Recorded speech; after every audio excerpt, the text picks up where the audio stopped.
So, just an introductory to palmistry, we can just as well start there.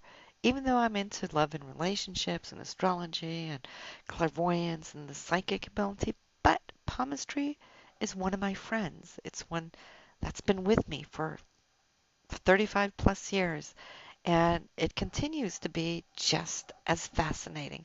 I want you to experience that with your own hand so you can see where you're coming from, where you're at, and where you're heading. So if we just start in general terms, we want to look at the hand.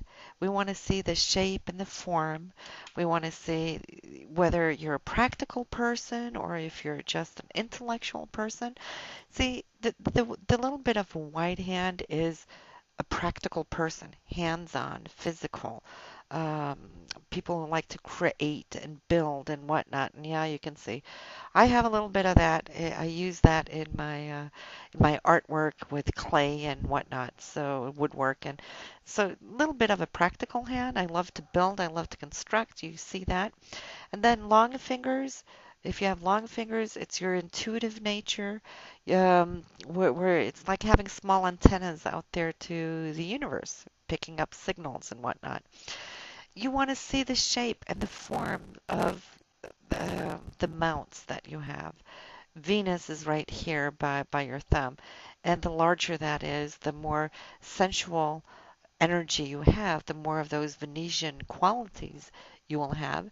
And the moon is also emotions, a little different type of emotions, not necessarily the sensual, it's more the instinctual, it's how you act and react coming from your moon, associated with the moon in astrology and where you have your moon sign. Are you somebody who just internalizes, or are you a reactive, outgoing type of personality? So the fascinating thing is to see the correlation between your palm and your astrological chart. You'll see how they compare. It's amazing.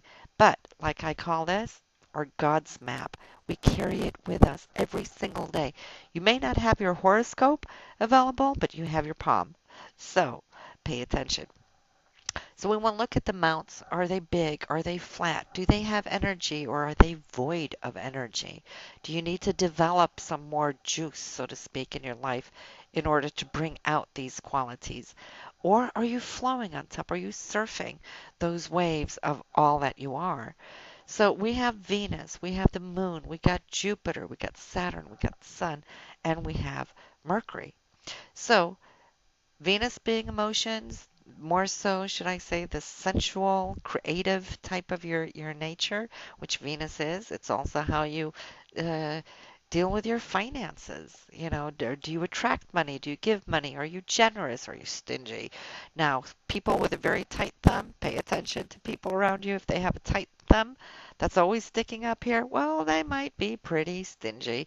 Now, if they have a very wide open, natural falling thumb, they're very generous. They open their funds. They share.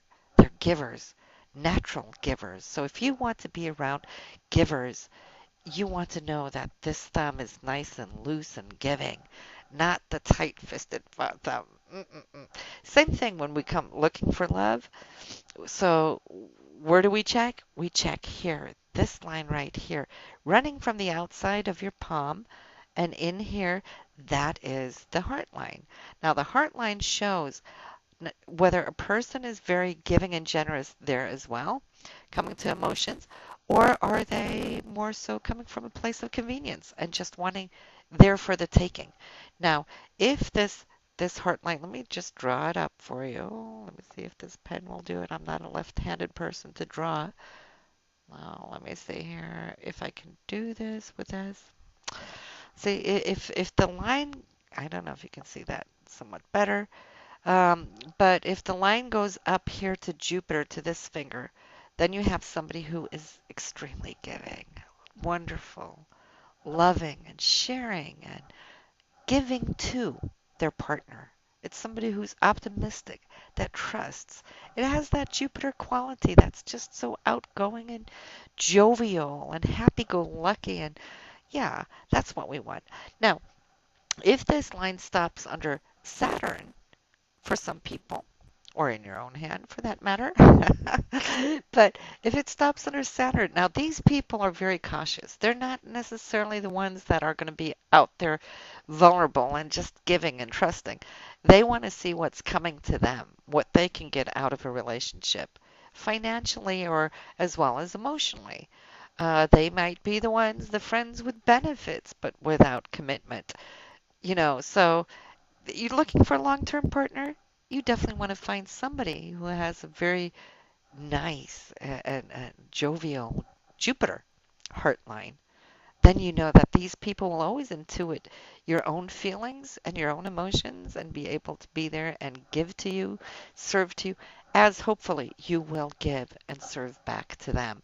Now, you got to check out where you have your own heart line and what kind of personality you are. Are you in to be the giver or are you there to be the taker? So it's very revealing, very, very revealing. So normally they stop either under Saturn or under Jupiter. Saturn restricts and Jupiter expands. That's the heart line. Now, mentally, how do we work mentally? Are we are we in a place? Let me just shut off that phone. Um, are we definitely somebody who focuses and works and concentrates and have our mind together, or are we somebody who's a little scatterbrained and just all over the place? The way you will see that, that is this line straight in the middle of your hand. You want it to be as straight as possible, as deep as possible. You want it to be not scattered. You don't want it to be too broken or have loops in there. People with a lot of loops on your headline here have a tendency to have a lot of migraines, headaches, not able to focus. There could be other mental situations with them that makes it hard for them to keep it all together, so to speak. But if you have a nice and deep headline, that's somebody who's focused and they know who they are and they know what they're working with and how to get where they want to go. So that is fantastic. Now, if that line here starts forking down here to the moon, we call that a writer's fork. That's somebody who's really good about communicating and expressing themselves, bringing their emotions into how they think and how they bring this out to other people. So if you have that, that is to be envied by a lot of writers because we have great writers and authors who gets writer blocks. And why? Because they don't have the fork. So they have to sit there and think and get the words out, think those words out. Now, if anybody has a writer's fork, they flow. They kind of channel in what they write. See, so they can produce a lot. This is why we have some authors that have authored 60, 70, 80 books. Look at Brad Stager, one after the other. He's a communicator. He channels that information and brings it out. It's fantastic. See, and the other people are going to work at it. So, but a nice writer's fork if you like to communicate, if you like to write, ooh, nice thing to have. Okay, and then lifeline. Everybody wants to know, where's my lifeline and what does it mean? Your lifeline is what starts here, wraps around your thumb down to here. Generally, a deep, nice heart line is what we want to look for.